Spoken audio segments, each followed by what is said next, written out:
Yeah, yes, karibuni. So tunaweza kuja hapa kufanya postmortem ya Gachagua na muniambie mmeonaje. First of all nataka kucongratulate Gachagua ile kazi amefanya. Yeye amefanya kazi kubwa sana. Yes, I've been saying it here. So my prediction was right. 120k view. Yeah, by the time the show started kinking. So sawa, Kagore ni sawa. So karibuni sana. So that is what happened. So Gachagua leo amefanya mambo mingi and I appreciated what he did. So I think he has set the stage. So he has set the stage now for, nataka kuona amefikisha views ngapi kwa hiyo interview. Nataka kuona the full one, nataka kuangalia like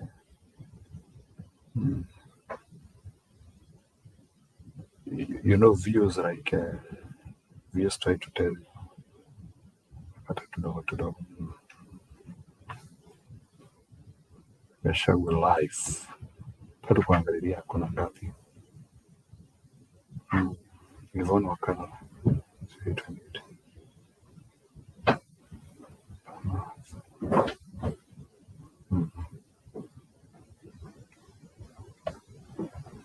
Yes, karibuni sana. We dissect what happened today. So I think Gachagua has he has set the stage.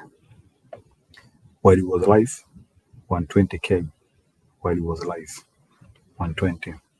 So ile kitu sijui ni kwa nini Citizen hawakuwa na comments.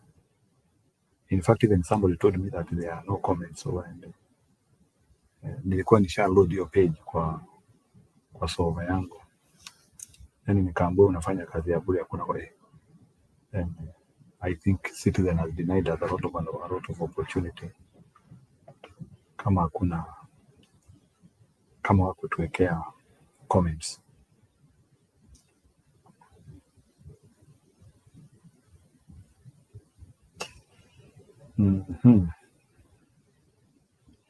Na leo mzee anaonekana alitayarishwa.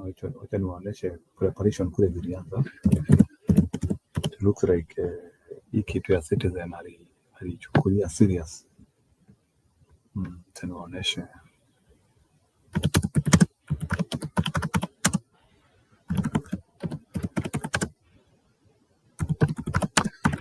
Like it was serious.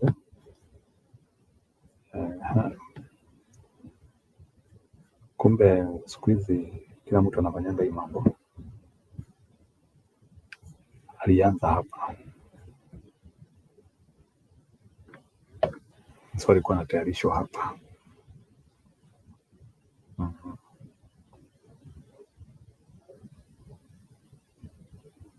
Kwa sijui ni mambo gani.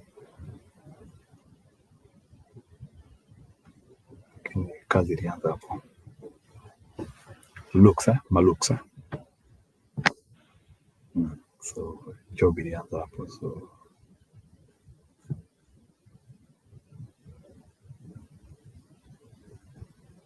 yeah. Anyway, there was a lot. There was what I'm trying to say is like our prediction was right. Yesterday we said atagonga 100. Akiwa live, when he is live tulisema atagonga 100. So it was an increase because usually Citizen, the average ya Citizen inakuanga 60. So it looks like Gachagua has come and doubled Citizen potential. Yeah. There is no any other Kenyan who can do this when you are live on 30. So sijaangalia page yake amefikisha ngapi, but I think hizo vitu Gachagua ameongea they are self-explanatory. So I don't think he is usually very clear and audible. So I don't want to over concentrate with what Gachagua said today because you don't need a lot of work to know what Gachagua said. lakini sikupenda Yvonne. Yvonne like, the first 1 hour amefocus na tribalism sana, so I did not kuna vile Yvonne sikumuona vizuri, so I was not happy of it. So for me Yvonne did not take me to where I was expecting. So but anyway, Gachagua has done it, so I think now Gachagua has made himself a pivotal guy in the Kenyan politics. 130,000 views per live is not a joke. It's not a joke. So, especially in a country where the world of internet we are trying to evolve. Anjafika level ya kina Donald Trump, lakini is doing well. Kina Donald Trump wanaponganga 3 million na 4 million. But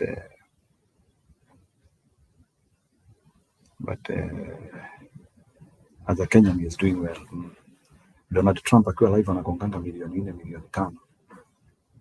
So he is catching up. So kuna vile I think internet, there's no any other Kenyan who can do that. The other day Raila Odinga did a very bad one, which we were trying to say like ilifikisha 100,000 I think after 3 days.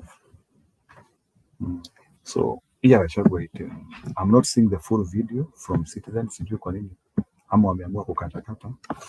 I think it is better hiyo video yote, the full of it they are supposed to post all of it ili tuone we be able to track people. So hiyo video yote at least we needed to, hiyo video ya Gachagua nataka Citizen wa post yote, lakini Gachagua ameinject leo. So kama hukuwa na habari Gachagua amekujulisha kabisa. So there is no one who can say that Gachagua did not say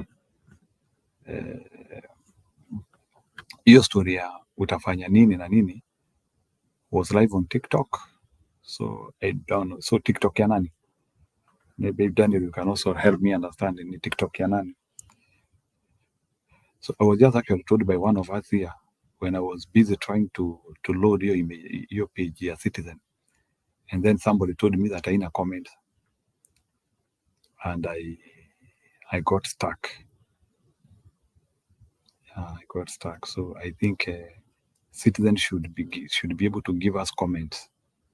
History ya tunaona video na hakuna comment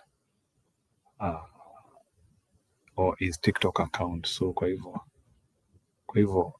kwa Gachagua ilikuwa ina run direct. Okay, maybe you can check for us views zimefika ngapi huko kwa TikTok, or maybe I can also check. Yeah, so mumeelewa nini? I don't want to show you what Gachagua said. So has Gachagua met your expectation? Do you think Gachagua can now all the time nawaambia as a lady do not pick up. Yeah, so saa hii Gachagua ni noma, nikiwaonyesha pole yangu utakasirika sana, lakini wacha niache hivyo. Pole ya leo imetoa numbers mbaya, so I don't believe in that because there is a lot of random information for Gachagua. So my poll is not picking the right numbers, but iko na bias. So statistically tunasemanga iko na bias. Poll ya leo iko na bias, so Gachagua hawezi fikisha hiyo ni uongo hiyo. My poll is giving Gachagua 75. That one is not true. Ni bias because of he is too much available, so there is traffic of information from one side, so it's not true. So no, I got 75, but and you cannot take that as true. It's because very many people were talking about him. That is why the numbers jumped. Hiyo tunaitanga outlier. Numbers will jump to 75. By the next 3 days, zita stable, zitarudi back to normal. Normal range is between 40 to 50. Yeah, hiyo ndio range. That's a true range. So between 40 and 50, that is where he numbers oscillate, unless akuja afanye kitu special which will take him to that. So I don't think he's 75 kama it was planned. 75.62. I don't understand. And today he minimized Ruto kabisa. So Ruto was not available in the media. Now Ruto ana kwa pole yetu leo Ruto anacheza kama Kalonzo. Ruto was sunk to one digit number. Ruto is 39. No, but that's an outlier number. It's not true. It's because of amount of information which was talking Gachagua. That's why it is speaking that. So there was too much of Gachagua. So that's why there's a bias there. So it's not natural. So hiyo number usichukue 80-90, hiyo usichukue. So TikTok is on fire between 1 term and 2 term. In fact, nitawachukulia hiyo. Next week I will look at 1 term and 2 term. Which one is picking up? Kiprila nilitumia sababu ameniambia ati nimekuwa Gachagua, amenitumia ati hata poll nyingine ilifanywa na kina Odina. So I don't know why Kiprila ananitumia vitu ya kina Odina. And I'm not doing poll with them. Mimi napeana vitu zangu hapa. So yeah, so ningetaka kukaribisha watu leo. I don't want to overspeak. I want people to come and react. Gachagua ameongea. Umesikia nini wewe? Ama hakuna kitu umesikia? Do you think Gachagua can help our country? Do you think Gachagua can form a momentum? Do you think Gachagua has what it takes to take Kenya to the next territory?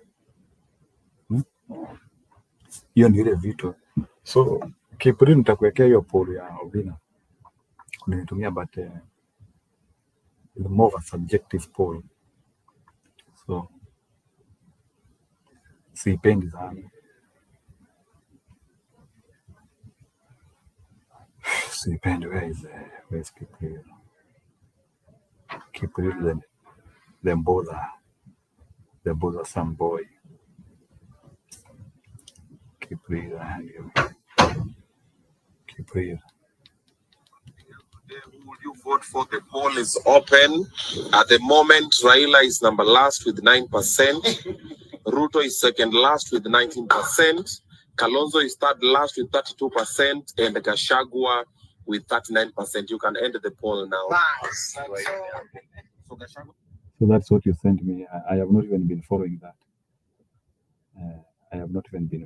So Kiprila ulinitumia comment ukaniambia 115k. We did a prediction yesterday. Jana ulikuwa unaongea story ya 29. Wewe ni fake sana. Saa zingine fuatanga vile vitu ziko. Kuna vile Citizen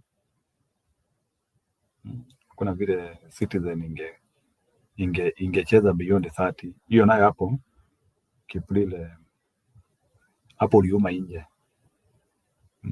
Anne said 500k. She was too ambitious. Mimi nilisema 100k plus.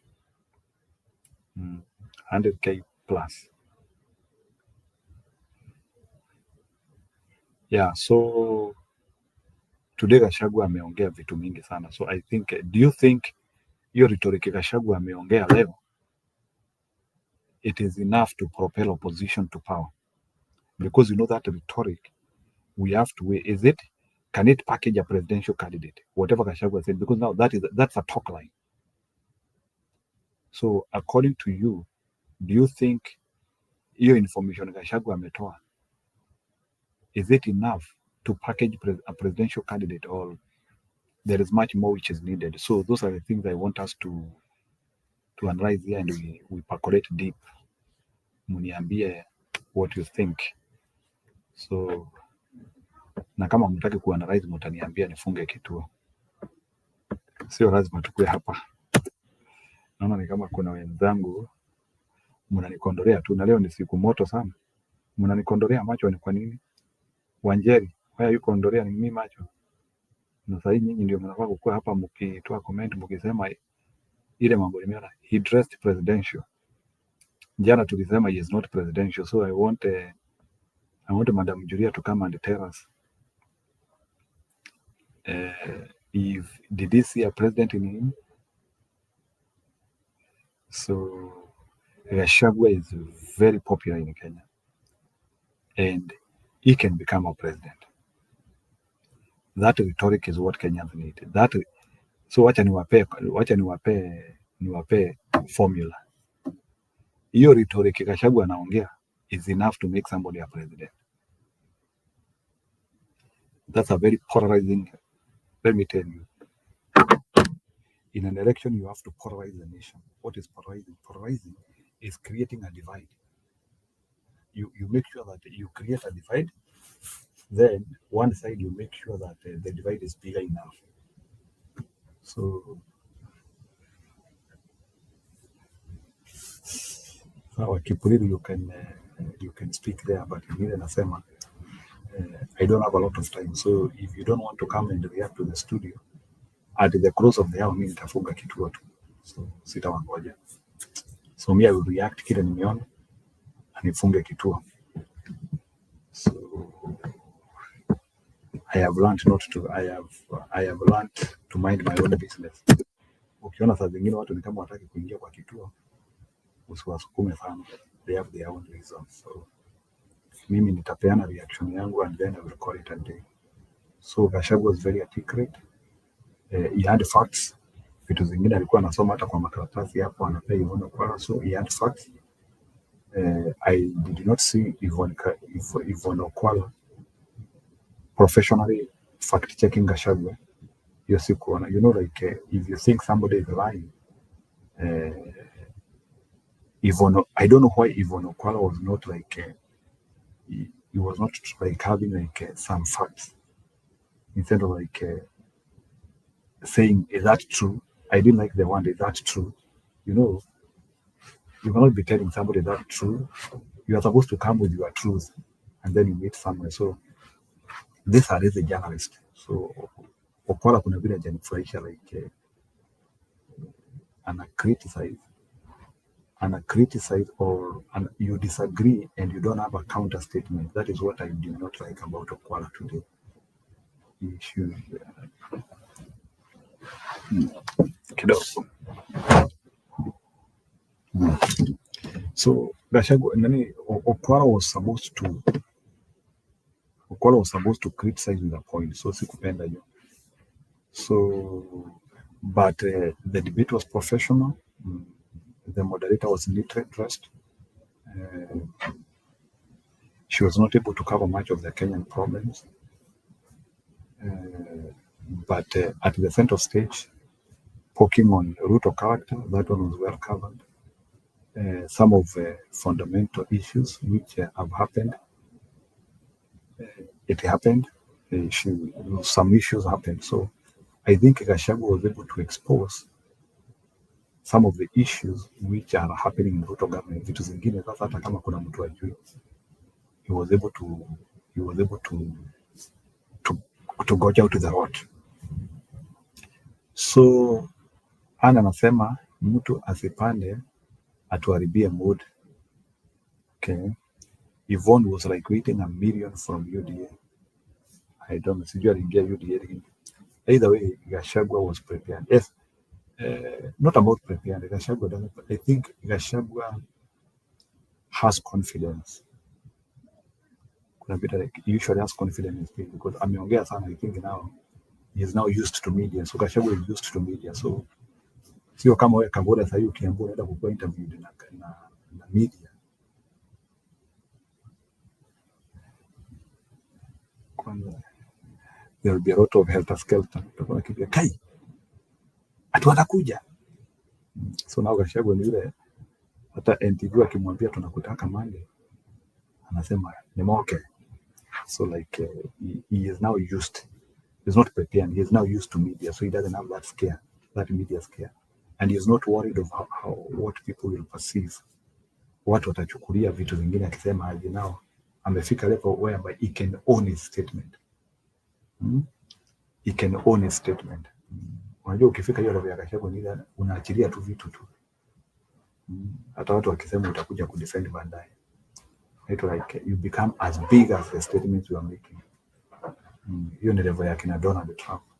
Unaongea statement na unakuja kudefend baadaye. A very serious level in life, kufika hiyo level whereby you speak order. Tunasema Okwara juu hatuna lawyer. So did you hear the bolder part? Yeah, so anyway, Gachagua has brought some life in Kenyan politics. He exposed the corruption of Mr. William Ruto. I don't know how we are going to solve that. I think Kenyan corruption cannot be solved. So we need a total regime change so that we can be able to check some of those issues. So Gachagua criticized some of the programs which they did with Ruto, and he said that those programs are now being used by Ruto to hoodwink money. He said initially the intention was good, but along the way Ruto changed. Hiyo statement ilinifurahisha sana, alibadilika. Akaanza hata kusema sijui state house mtu akienda, but I don't think ni state house iko na shida. I think it's man's character. If you don't understand man's character, you will end up supporting them without knowing. So jana nasema Gachagua is true Kenyan hero. Yvonne was sent to be paid by UDA to stress this. Yeah, Yvonne was not natural. Kuna maswali alikuwa na pound, sikuwa napenda sana, like ali over concentrate sana na tribalism. And ati Marekani anasema ati you are ethnically mobilizing in America. Hapo ndio niliona huyu mama ako na shida. I think that one was too low from Okwara, because even regional mobilizing is legal. You can mobilize a region, you can mobilize.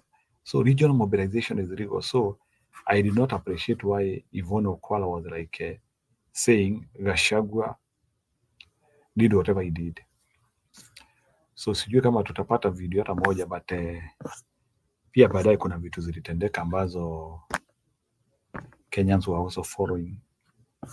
So Ruto alikuwa na Aga Khan. I don't think I can show you that. We also need to evaluate hii wanajiita Kenya moja. So hii Kenya moja, Kenya kwanza. No, I don't understand now. This Kenya moja, we have to evaluate them.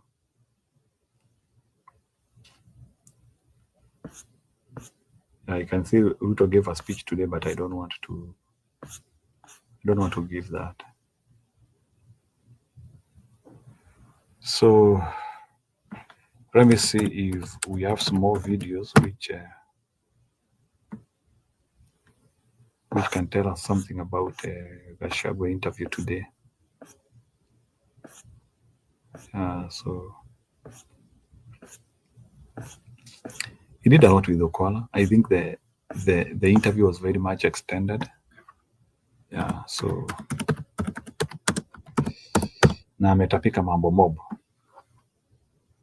Yeah, so ametapika mambo mob.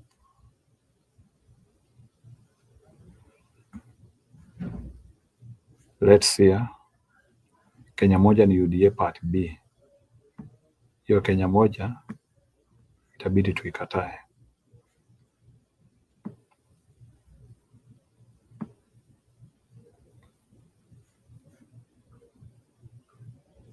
Technology can turn your payments into a patchwork of Tonight, my take is about a city far away from Kenya. I'm talking about the city of Damascus, the capital of Syria.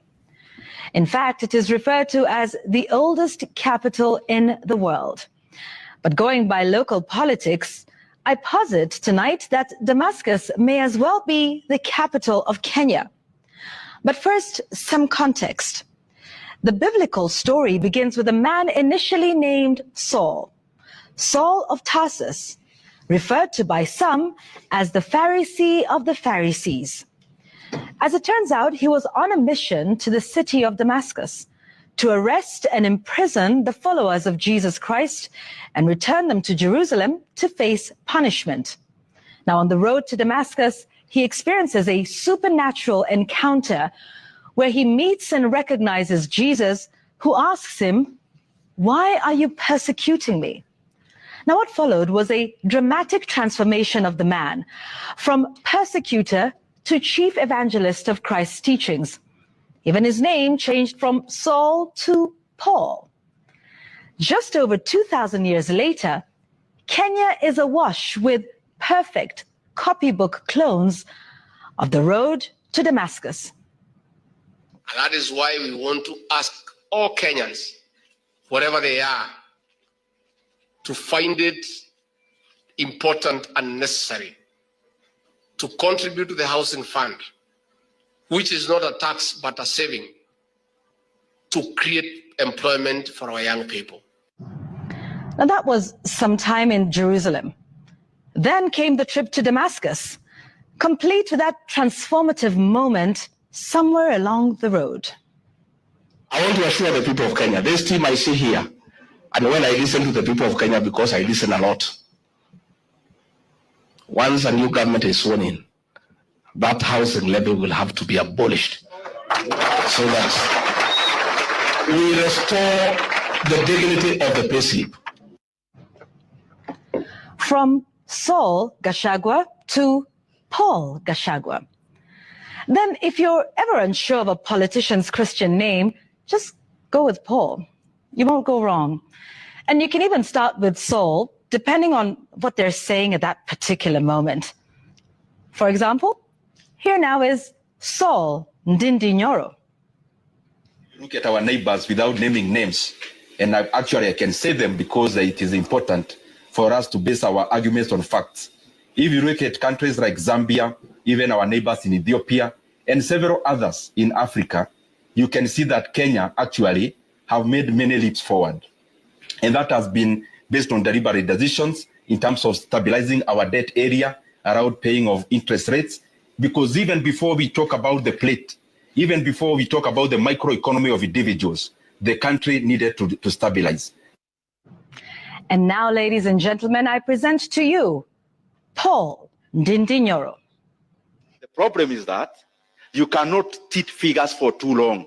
It catches up with you, and especially when it is time for repayment. You should be borrowing for development alone. But even by doing the math, even with a pencil, if we take our revenue collection, you remove CFS, you remove salaries, you're already in red. It means the money we borrow, some of it is for budget support, and clearly that money is for recurrent. Saul to Paul, and sometimes Paul to Saul, and back to Paul. A study of the Kenya's myriad road to Damascus moments is yet to be done. But from a casual eye, politicians discover their Paul the moment their fortunes change on the power ladder.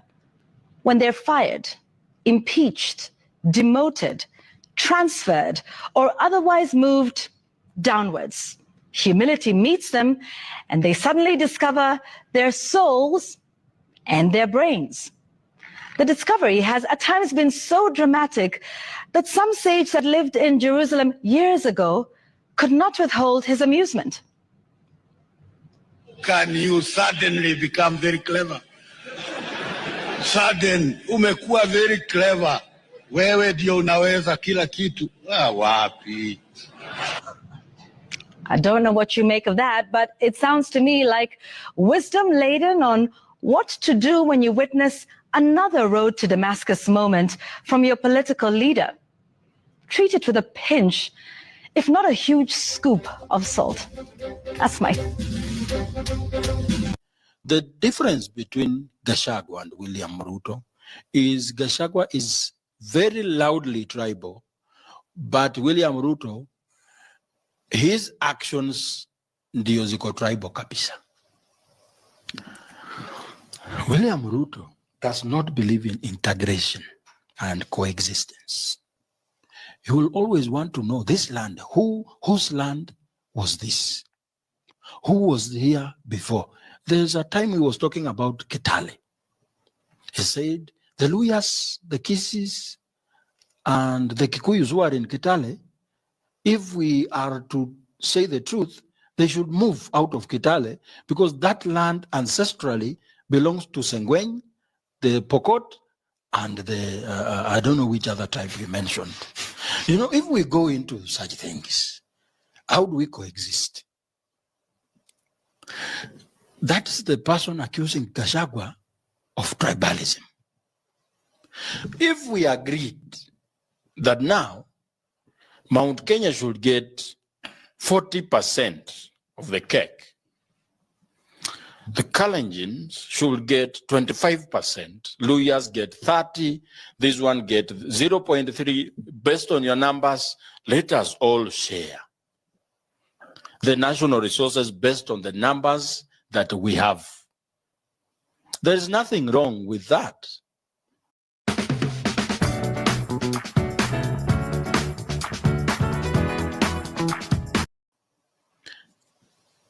We are in a problem from where we come from because we've never who actually pushes for our agenda on the table.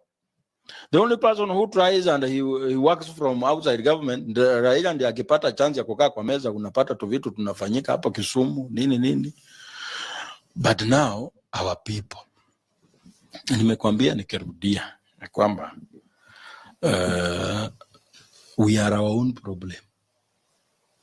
Like Luos, I want to you know, Luos are people that I have admired. So my God gave them a good brain to study and become so many things.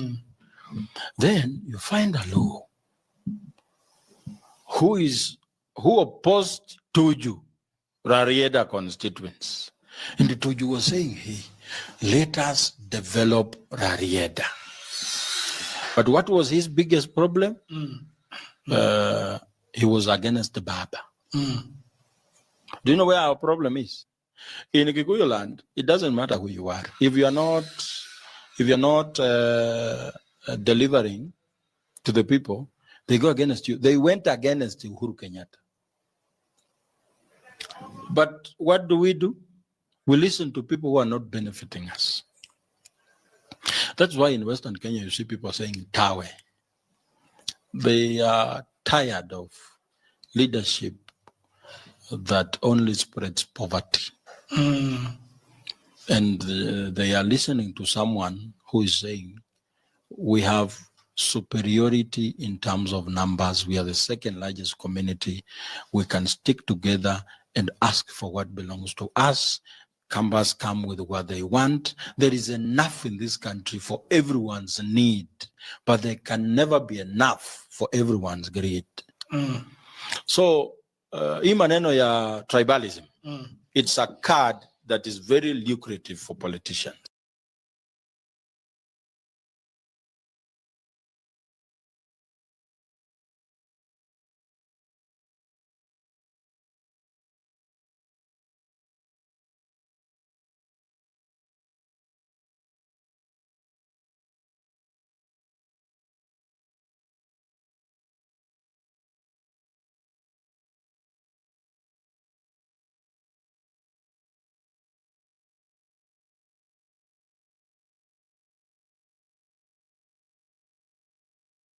For more than 3 times.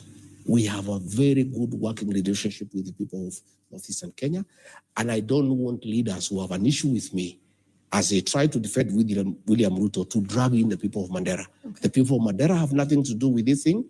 Those are good people. In fact, they have borne the brunt of attacks for many years. And even as we speak today, half of Mandela is occupied by forces from Jubaland.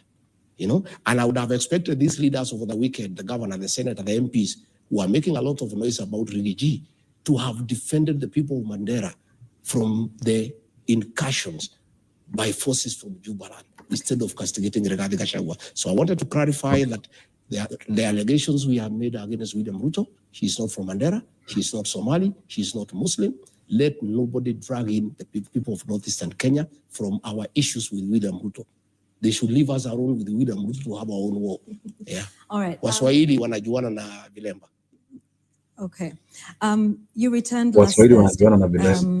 Earlier that week, your former party, UDA, and the Kenya Kwanza Alliance, and Raila Odinga's ODM had a joint parliamentary group meeting. And it was during this meeting that President William Ruto accused the houses, both houses of parliament, of corruption. Now, having been a member of the executive yourself as deputy president, do you share the president's views of corruption at the Senate and the National Assembly? I share his views 100%, but he has no moral authority at all, absolutely none, to talk about corruption in parliament, because he's the one who has corrupted parliament day in, day out. William Ruto pays parliament for anything that he wants to happen. The finance bill, he paid members of parliament 200,000 shillings. They passed the finance bill. They were in trouble from the public. And when things backfired, he turned around and threw them under the bus. My own impeachment, the one you are trying to take me through again here, although I underwent that impeachment, I didn't think it was necessary for us to go through it, had nothing to do with gross violation of the Constitution. It had nothing to do with issues that were raised there. Gladys Bose-Sholei told William Ruto in a public rally, you told us to get rid of Rigiji, we did. You had it. Members of parliament were paid 500,000. Members of the Senate were paid 10 million shillings each to impeach me by William Ruto. He is the one who has taught parliament to be corrupt. In fact, there's nothing William Ruto does without paying money to people. He cannot now throw these MPs under the bus. And I told these MPs, I remember telling them, this man, I know him, I've been his deputy. He's an expert in use and dump. And the day you lose favor with the public because of following him blindly, he'll abandon you in high noon. What has happened, Yvonne, because I want to tell these members of parliament and put them into perspective. To start with, William Ruto was complaining not about people being bribed with the 10 million. He seemed agitated that the 10 million bribe that was given did not reach the members. That's what appeared to be disturbing him. He didn't have a problem with the corruption per se. He seemed pained that somebody has paid 10 million. And he was asking the members of parliament, did you receive the money? And they were there saying, no, we did not receive, which means he was confirming that him and members of parliament have a working relationship. And he was trying to find out. That was a serious expose there. Hapo aliweza kuleta corruption vizuri sana. If there was an explanation where corruption was explained well, ni hapo. Okay, so I'm crossing at the end of the hour. It's okay. Whether this bribe reached those people. What has happened, Yvonne, is that William Ruto is in every scandal in this country. And I believe we are going to discuss SHA, we are going to discuss all those issues. And he's in trouble internationally. When I was in America, nobody wants to hear about him. You remember there's an organization that gave him the second position in the world as the second corrupt leader in the world. And he's trying to shift focus from himself and throw it to the members of parliament. He's actually throwing them under the bus to the people of Kenya. He's trying to say there's too much corruption so that people can remove the focus from William Ruto and take it to the members of parliament. That is what he's trying to do.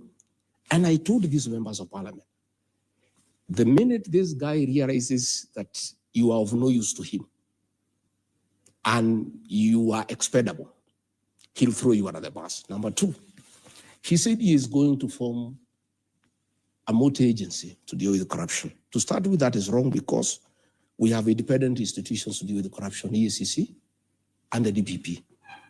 William Ruto cannot take over investigations because that is interfering with independent offices and is interfering with the constitutional commissions. But let me tell the members of parliament and Senate what is happening. And they'll thank me one day. I know William Ruto like the back of my hand. I stayed with him. This is what is happening. Most of these senators and members of parliament, except from Rift Valley, know that William Ruto is done his one term. That was also another serious thing hapo. Hapo alikuwa anasema Ruto anawekea wabunge trap wasiondoke. So utakuwa na makesi, unajaribu kutoka, unaambiwa. That was an excellent explanation. Can you listen there? And they know if they are in UDA, they will be sent packing. So they have been talking in bars, in social places, saying we are with Ruto to get what we can. Next year, we'll defect. They have been saying we are waiting for the last budget. Once we get our projects, we'll have to align with the people, because if we go in UDA, we shall not be elected. William Ruto said he is a consumer of raw intelligence. He monitors all these MPs. You can ask me, I was his deputy. He has a file on each one of them. All this money he was bribing them, he has recordings. Ask me, I was his deputy. There is another senator who went to collect some money from some businessmen from Nakuru. I've even seen the video. You know, he has all these recordings for all these bribes, for all these things the MPs have been doing. William Ruto is a smart man. He knew one day these guys can shortchange him and they can abandon him. So he knows that next year there will be mass exodus. So this multi-agency team he has formed is to collect evidence and create files on all leaders in Kenya. And he'll call them one by one. I hear you want to leave UDA and go to DCP and go to Wiper. This is your file. Let me tell you 3 reasons why our customers love our SuperPEX panel. Number 1, it's the size. 4 foot by 4 foot. Easy to move, easy. Try. Next week you are in court. Same for governors, same for everybody. Why would William Ruto want to take over investigations? He said when he formed the government that he'll make sure the National Police Service is independent. He'll give it money. He'll make sure judiciary is independent. He'll make sure the DPP is independent. Today he is saying he wants to form a multi-agency team under the office of the president to deal with corruption. I can tell you, and I want to tell these members of parliament, you will have to stick with William Ruto to the end. You'll go home together, because the minute you try to move and abandon him, like it happened to Moi in the year 2002, he will have a file on all of you. So all those senators who took money during my impeachment, all those MPs who took money during my impeachment, all those MPs who took money for the finance bill, all those MPs who have been taking money from William Ruto and his cronies for various things in parliament, William Ruto has a file on each one of you, and none of you will be able to abandon him. For the money that you took, you have to stick with William Ruto up to the ballot. And you try, and you tell me, you have seen already, the EACC after William Ruto spoke.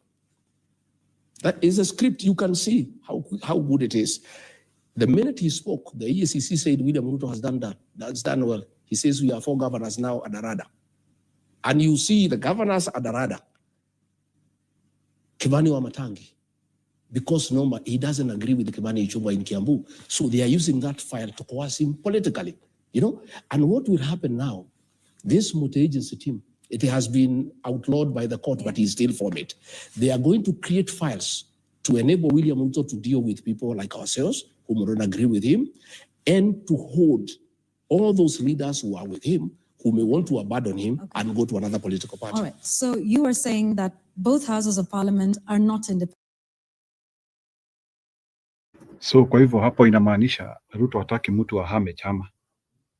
So kwa hivyo story ya defection, so Ruto ni kama anakuja na dawa ya defection. Yeah, that one will be a tricky one. Ati wewe lazima ukae kwa Ruto, upende usipende. Kama sio hivyo, EACC iko hapo, mahakama iko hapa na mambo mingi. I don't know how you will be able to achieve that, but that one looks a very tall order to me. But I don't know how you will be able to achieve that. Ile story ya kufungilia watu ati wasi defect. Unataka kuniambia mtu hata defect na nikuisha naisha? Anyway, umekula pesa weka huko.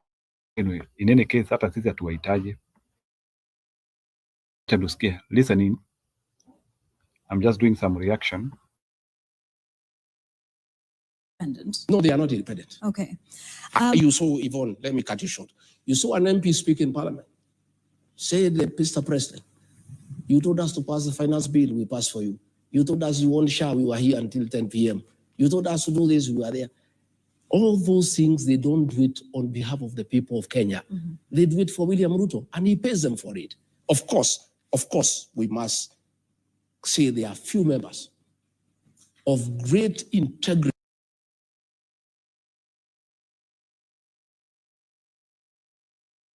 That was a killer statement. I like that statement. These people work for William Ruto. That was a killer statement. I like that statement a lot. Sasa, if there is a place where Gachagua was able to position political rhetoric ni hapa. This one was his best moment kwa issue. This place. So ndio nilikuwa nikitaka tukize hapa here it was good. Hapa alifanya vizuri. Listen.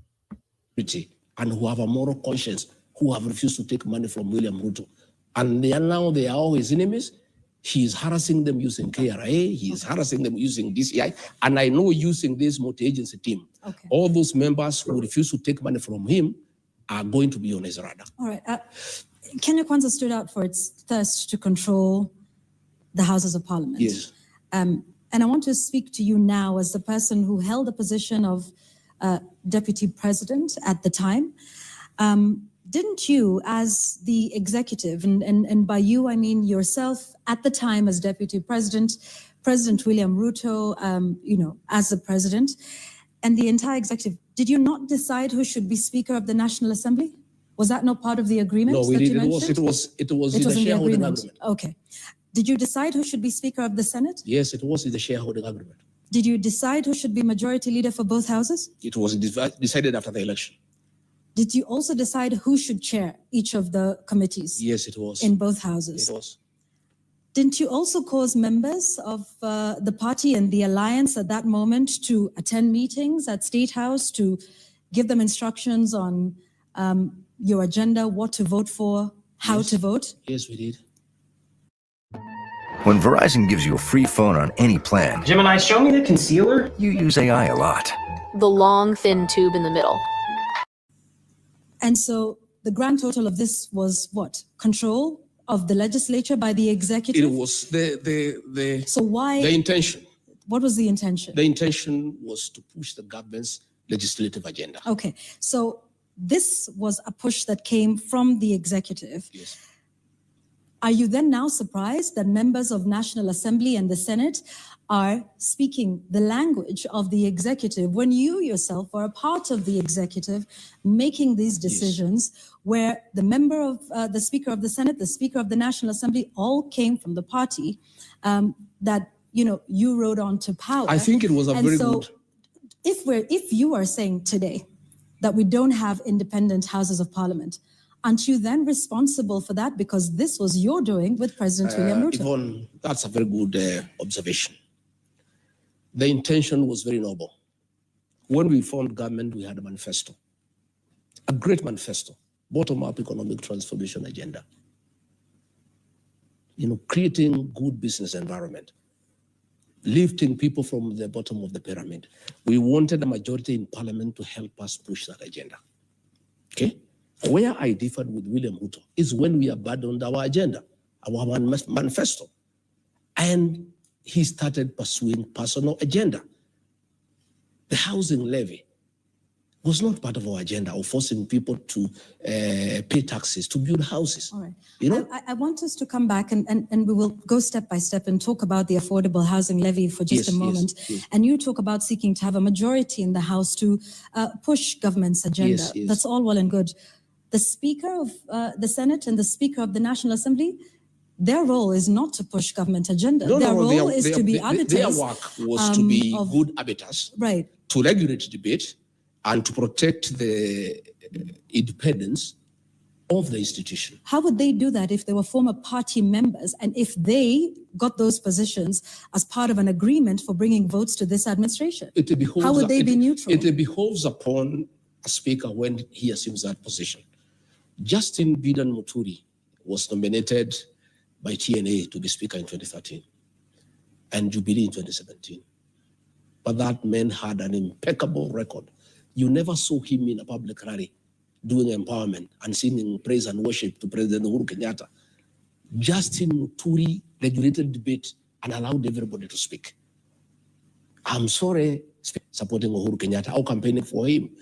What dignity spells out is that once you get the position of speaker, because you must come from somewhere, you can't come from the moon, you can't come from the air, you must come from somewhere.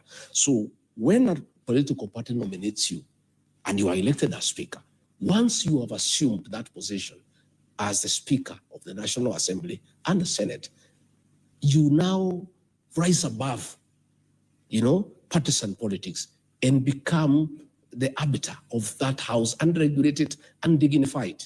I have seen Wetangula allowing me to be discussed in Parliament without somebody moving a substantive motion. And in Parliament, you cannot discuss an individual unless you move a substantive motion. In that Parliament, Wetangula does not allow members who don't support William Ruto to speak. He is very selective. In fact, he has really eroded the dignity of the National Assembly. From 1963, we are the lowest in terms of the speaker. I have seen him in public rallies singing praise and worship to William Ruto. I have seen him doing harambes for women and youth. That is a problem, that the two speakers have refused to rise above partisan politics and play their role as speakers of those institutions.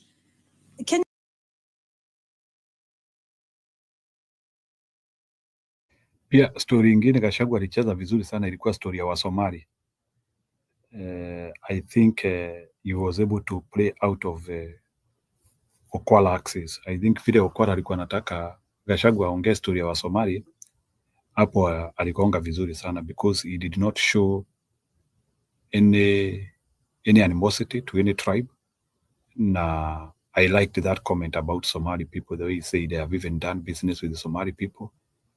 Hata watu atuandikianange na wao, like the way he talked about Somali, because now there is a possibility he can even pull some Somalis to his axis now. So I think Gachagua was able to articulate that very well. I like that. His issues about Somali. I've interpreted the war between this. Can you give a counter offer? I say, no, I don't have the money. And even issue is actually. Why is Amazon paying me $63,000 a month? Well, I didn't make this kind of money selling. Money is our biggest issue. In fact, when you break, people are sending me messages asking, what is this Yvonne is asking? Ask her, we want to discuss about corruption. Because this is what is ailing our country. And I can tell you,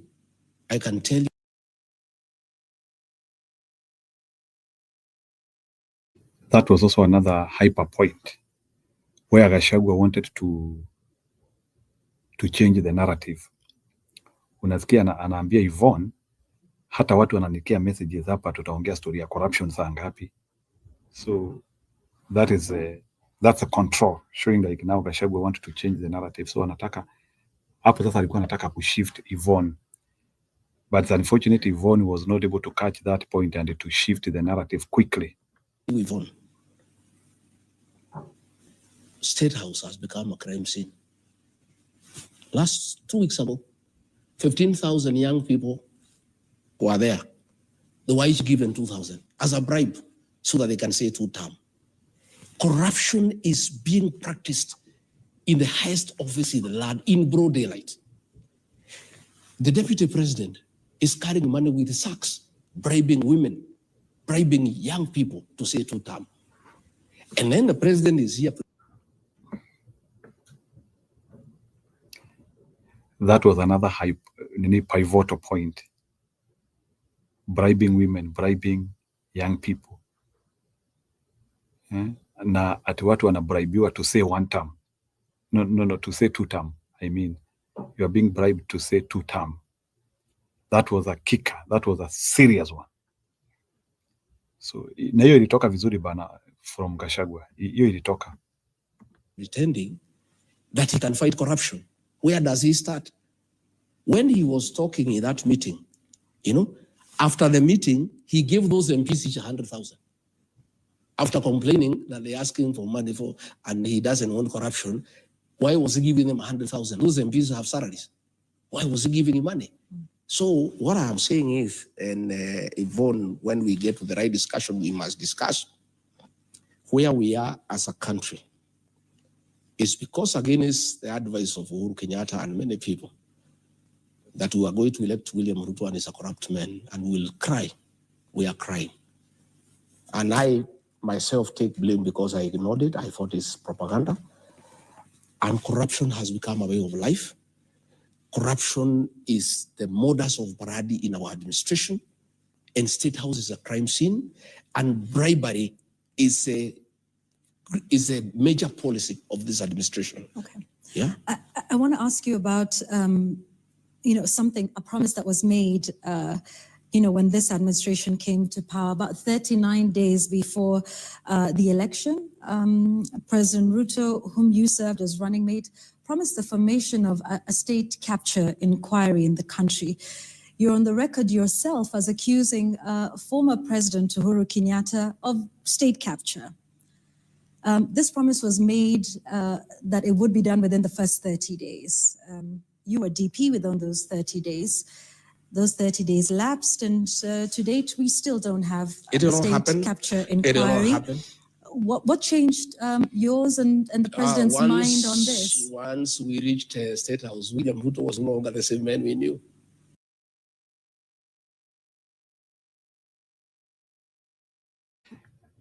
Miss 4860, we are doing a postmortem of what he said, so I'm trying to isolate the pivotal places where Gachagua really injected. So it is not live, it's already recorded, but those are pivotal things.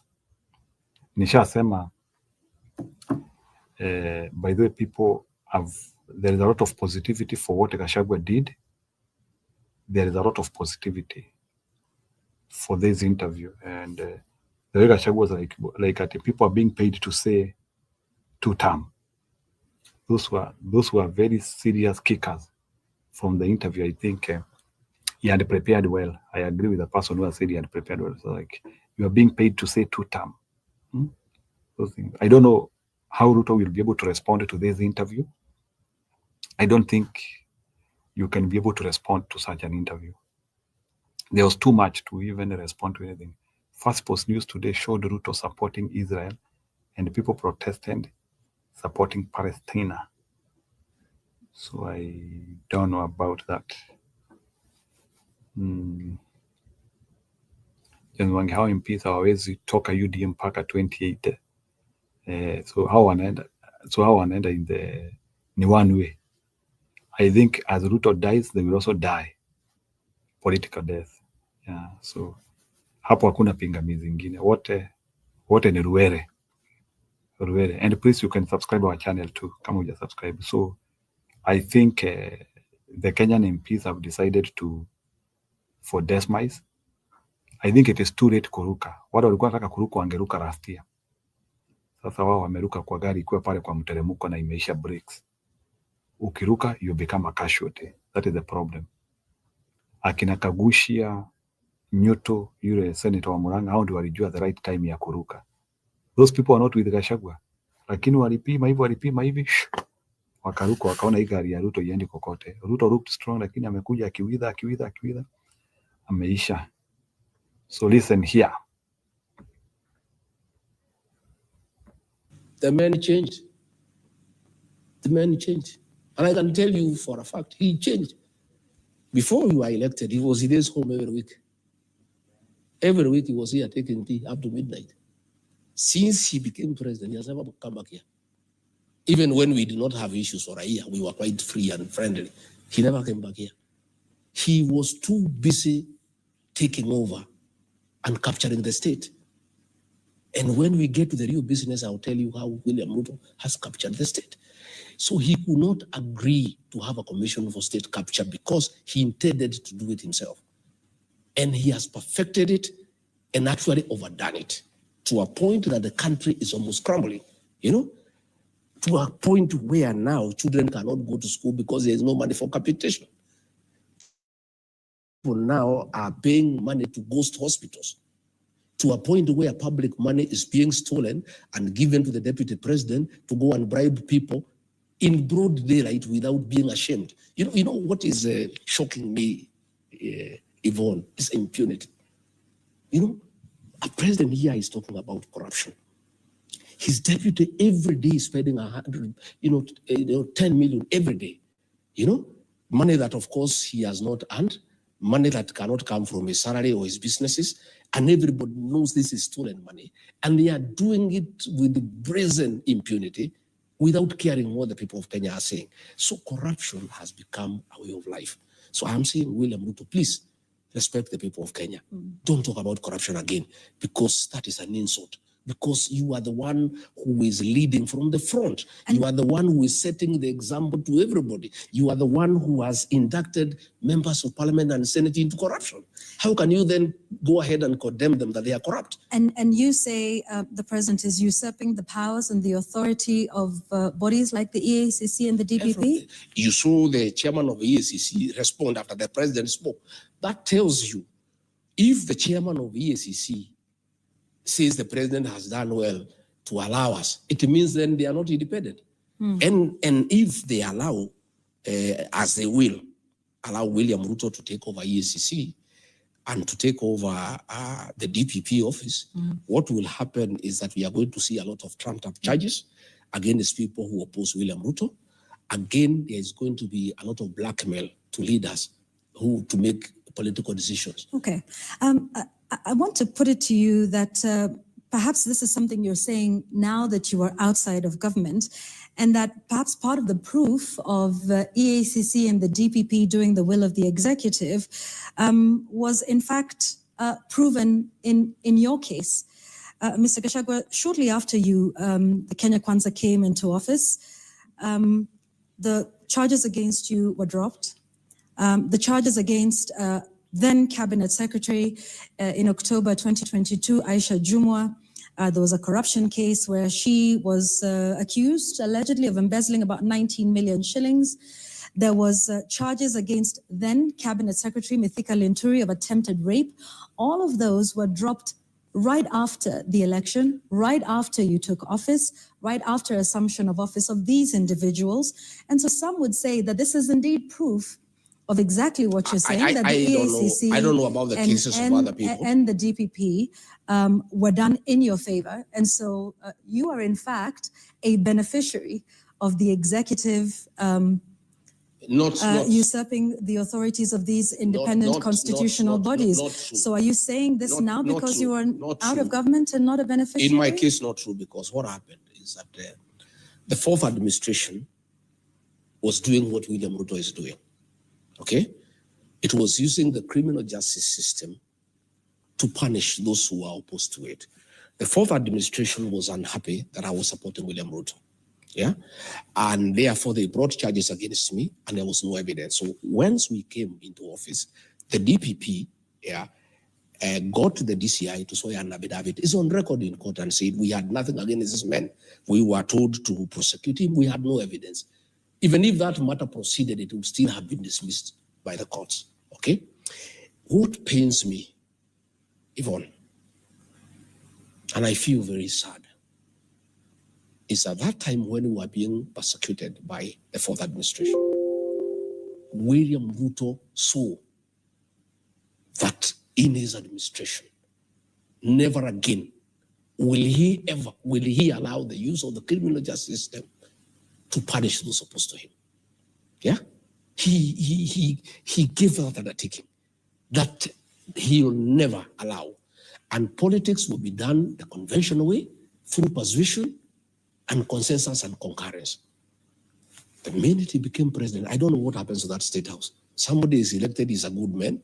When he reaches there, You know, sometimes I even get very worried of being elected president.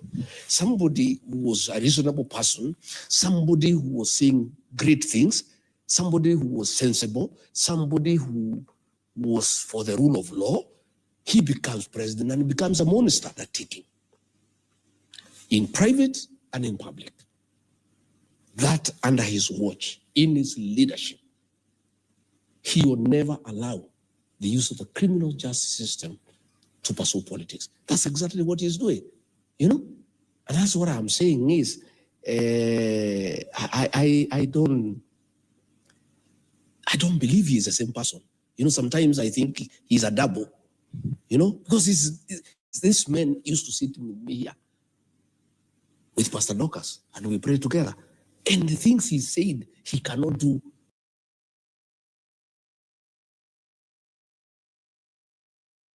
Sijui kama mulisikia hapo Gachagua akisema ati he thinks Ruto is a double. I don't know kama mulisikia hapo akisema he thinks Ruto is a double.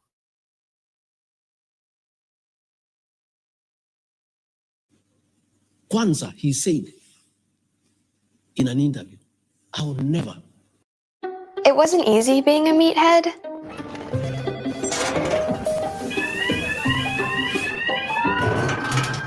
Get those cameras out of here. Come on now.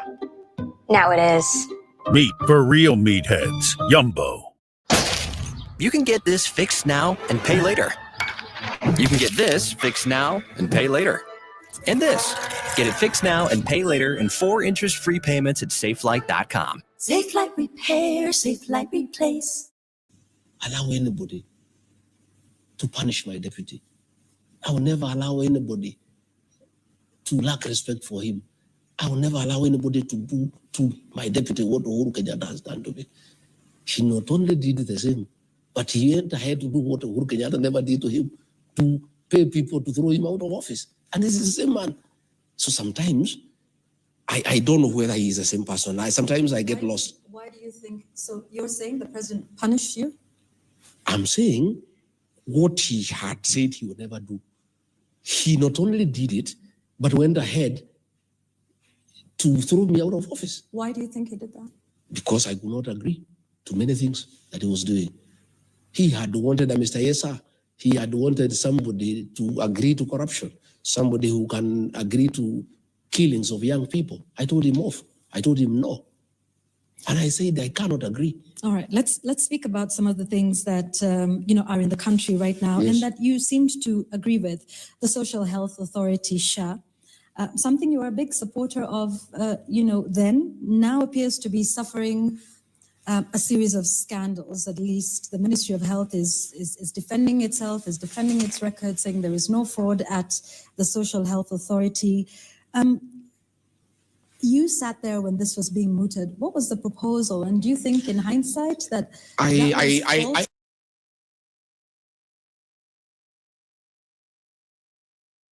Sijui kama mulisikia hapo Gachagua akisema he thinks Ruto is a double.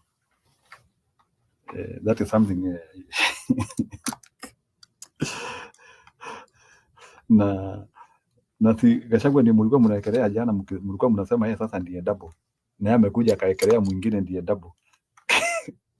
Who is a double? Ningetaka hiyo mniambie who is a double between the two. Juu jana ulisema Gachagua ni kama yule Gachagua alikuja si yeye.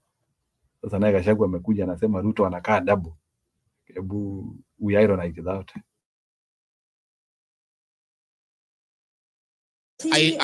Initially I supported. Yeah. What was the idea that we had committed? Yeah. We had committed in our manifesto to improve on NHIF and actually make it available to every Kenyan. And in fact, we promised to reduce the payments for ordinary people from 500 shillings to 300. We went ahead to promise that those who will not pay, who had no income at all, will be covered, by the fund without having to make any contribution. Those are the things that we did. So when we came in, we got the former CS for Roots, Kamau, to come and chair the board of NHIF. And he started on a process of how to reform it and make it better. And proposals were done, and it was agreed they needed to improve the system, cost of about 800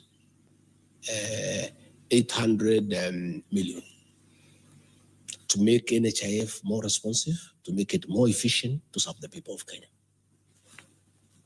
William Ruto put a team of advisors at State House who are working parallel from the ministers. And they came up with this thing called SHA. Yeah? And they said NHIF is bad, there was a lot of fraud, we must reform it and we must change it completely. And this thing was brought and we started interrogating it. Along the way, I started getting feelers that this thing was a scheme to rip off the people of Kenya. Yeah? And they proposed that we create a new system that will cost 104 billion Kenya shillings. And I asked William Ruto, my brother, if the board of NHIF is saying they can reform this system at 800 million, why do we need a new system costing about 104 billion? He said, no, we'll do it this way. This thing was forced. That's why you had an MP say, we pass SHA for you. This thing was pushed by William Ruto. This 104 billion, Yvonne, is pure theft of public funds. It's the biggest ripoff in the history of the independent Kenya. You know, this system does not exceed 1 billion shillings.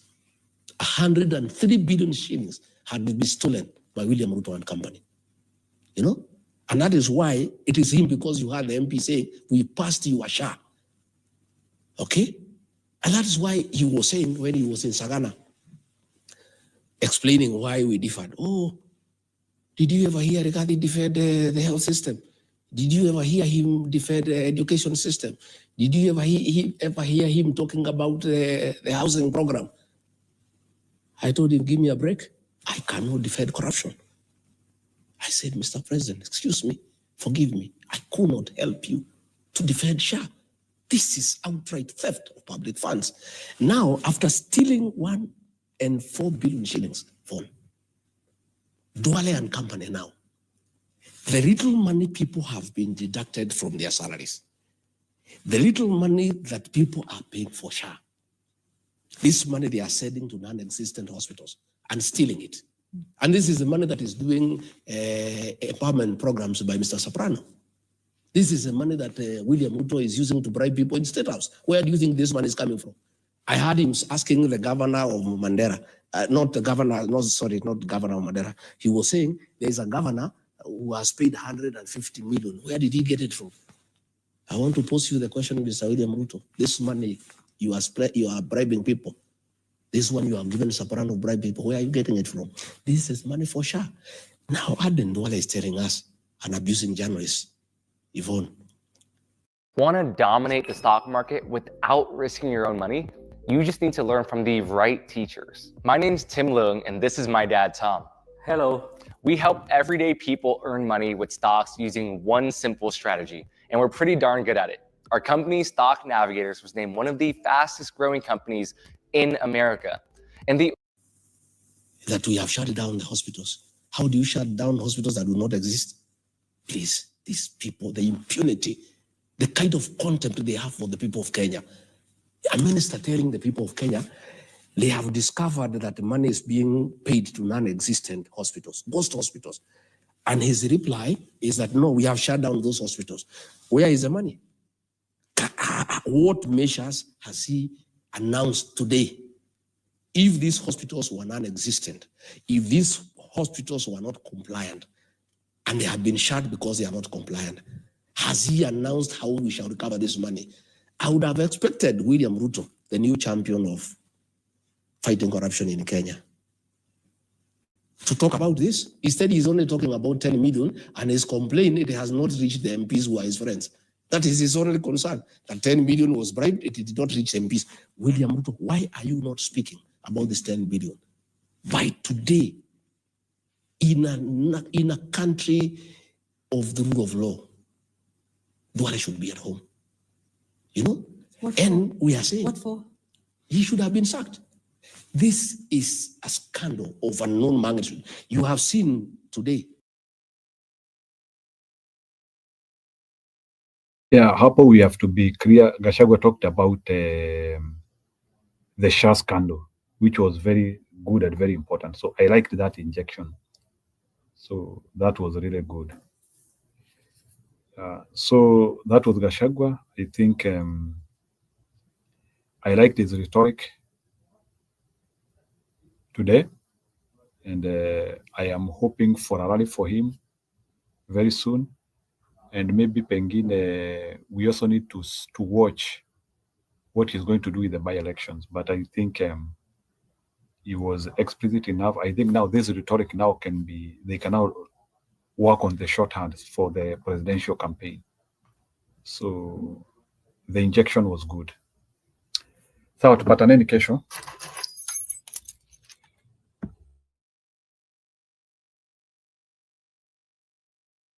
Have a good day.